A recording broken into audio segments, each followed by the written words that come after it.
When we talk about the stories of ancient Greece, we often imagine dramatic moments filled with lightning, great battles in the sky, and gods who seemed larger than life, and yet when we allow our minds to wander slowly through the long shelves of myths, like walking in a dim library where the dust has settled upon scrolls, we begin to notice that even the stories of Zeus, the mighty king of the gods, can be told in a manner that drifts and flows like a quiet river. It is not always thunder and storm, sometimes it is a long stretch of genealogy, sometimes it is a retelling of names that seem to repeat with endless variations, and sometimes it is the kind of narrative that lulls the listener not into excitement but into a drowsy contemplation.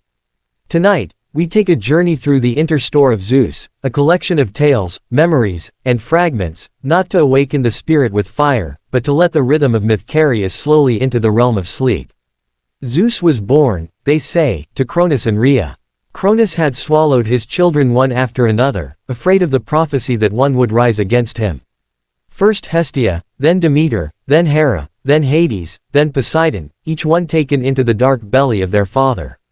Only Zeus escaped, hidden away by his mother, perhaps in Crete, perhaps upon Mount Ida, or perhaps guarded by the Curts, who clashed their spears and shields to cover his infant cries.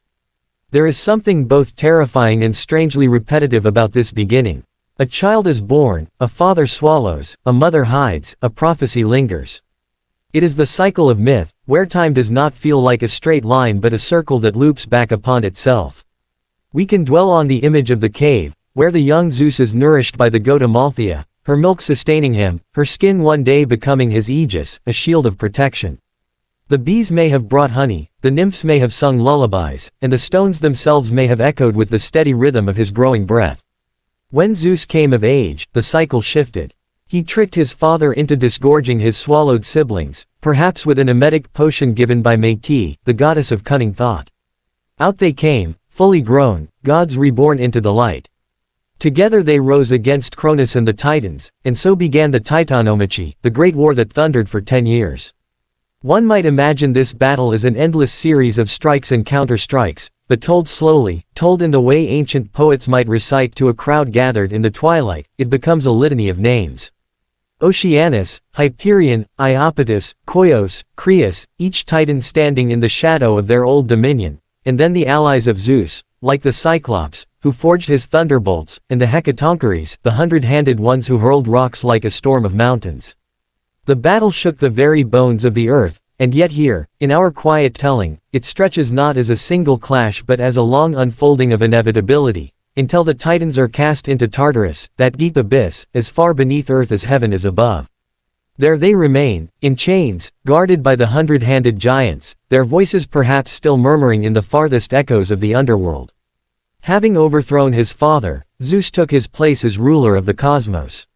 He divided the realms with his brothers, Poseidon gaining the sea, Hades the underworld, while Zeus himself claimed the sky. Yet even as he ruled from Olympus, seated upon a throne wreathed with clouds, his story did not end in stillness. The myths become a tapestry of endless unions and endless children. Hera, his sister, became his queen, but she was often betrayed, and the quarrels between them became another endless cycle, a rhythm of jealousy, anger, reconciliation, and renewed betrayal. From his countless unions with goddesses, nymphs, and mortals came a lineage of heroes and demigods. Athena, born from his head after he swallowed Métis. Apollo and Artemis, born of Leto. Hermes, child of Maia. Dionysus, born of Semele, carried to term in his father's thigh after his mother was consumed by lightning. Perseus, Heracles, Minos, Helen, the list stretches on and on like an unrolling scroll that never quite finishes, every name a story in itself, every story a fragment in the great store of Zeus. If one were to catalogue them, as Hesiod did in his Theogony, or as the later poets repeated, one could lose oneself in the accumulation. This is where the myth becomes almost mathematical in its progression, a sequence of couplings and births, of jealousies and consequences. We see patterns: a woman pursued, a transformation to escape him, a birth that defies nature, a hero who changes the course of human history. Europa carried across the sea by a bull. Leda seduced in the form of a swan. Danae enclosed in a bronze chamber, visited by a shower of gold. Alcmene deceived in the likeness of her husband, leading to the birth of Heracles. Io, transformed into a cow and endlessly tormented by Hera's watchful eyes. Each tale is a variation upon a theme, like verses in a poem where the refrain is always Zeus descending from Olympus, always the mortal or immortal caught in his desire, always the ripple of divine power leaving behind children destined for both glory and suffering. And yet, beneath the repetition, there is the sense of order, of Zeus not merely as a wanderer in passion but as the embodiment of sovereignty itself. He was the guardian of Xenia, the sacred law of hospitality, punishing those who mistreated strangers. He was the upholder of justice, though justice in myth is not always our justice, but rather the balance of power, the maintenance of the divine hierarchy. He hurled his thunderbolts against those who threatened cosmic order, against the giants in the Titanomachy, when they sought to storm Olympus, against Typhon, that monstrous offspring of Earth and Tartarus, whose 100 serpent heads spewed fire and smoke.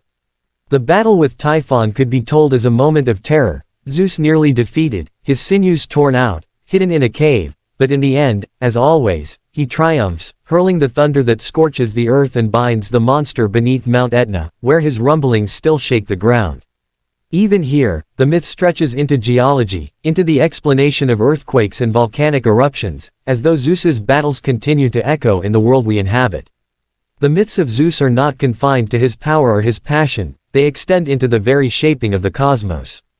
When we speak of the rains, the seasons, the growth of crops, the fate of mortals, all of these are bound to his will.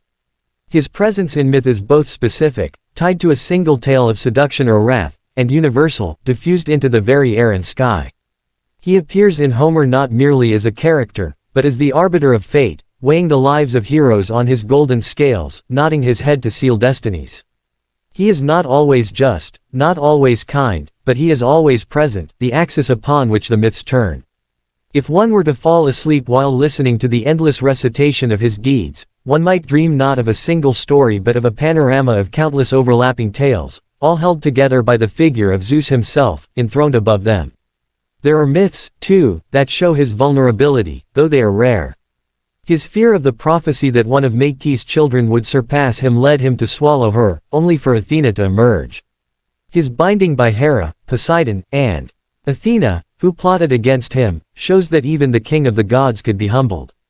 Yet he freed himself, with the help of Thetis summoning Briareus, one of the 100-handed, to untie his bonds. These moments remind us that myth is not about perfection, but about cycles of power, challenge, and restoration. The gods themselves mirror the struggles of mortals, only on a grander, more enduring scale. And as centuries passed, as poets and philosophers retold these stories, Zeus transformed. For Hesiod, he was the enforcer of justice. For Homer, the mighty father of gods and men, the wielder of thunder. For philosophers like Plato, Zeus became a symbol, a principle of order in the cosmos. For the later Stoics, he was almost indistinguishable from the logos, the rational principle of the universe. And yet, in every telling, whether mythic or philosophical, he remains the center of the Greek imagination, the axis of their cosmology, the inexhaustible source of narrative. To wander through these myths is to wander through a labyrinth, with each corridor leading to another chamber, another name, another tale. One can become drowsy with the repetition, lulled by the rhythm of genealogies, by the endless sequence of divine unions, by the echoes of thunder rolling again and again. It is, perhaps, why these myths have survived not only as tales of excitement but also as a kind of dreamscape, a world one can enter slowly, allowing the mind to drift. The interstore of Zeus is not a single epic, but a collection of fragments, overlapping, conflicting, yet united by his figure. In their accumulation, they become a kind of ancient music, each note striking the same chord, each chord resonating with the sky above. And so, as we have drifted through the long recitation of his beginnings, his battles, his children, his lovers, his justice, and his transformations in thought, we arrive at no single conclusion but rather at the sense that Zeus is both everywhere and nowhere. He is the lightning that strikes once, and the thunder that rumbles forever. He is the father of heroes, and the one who tests them. He is the law, and he is the one who bends it. In telling his stories slowly, we find ourselves lulled not by the drama but by the continuity, by the way his presence threads through every corner of Greek myth. Perhaps that is why, even in sleep, the name of Zeus echoes softly, like distant thunder, reminding us of the power of myth to both awaken and soothe, to both dazzle and lull, to both tell us everything and leave us with the silence of the sky.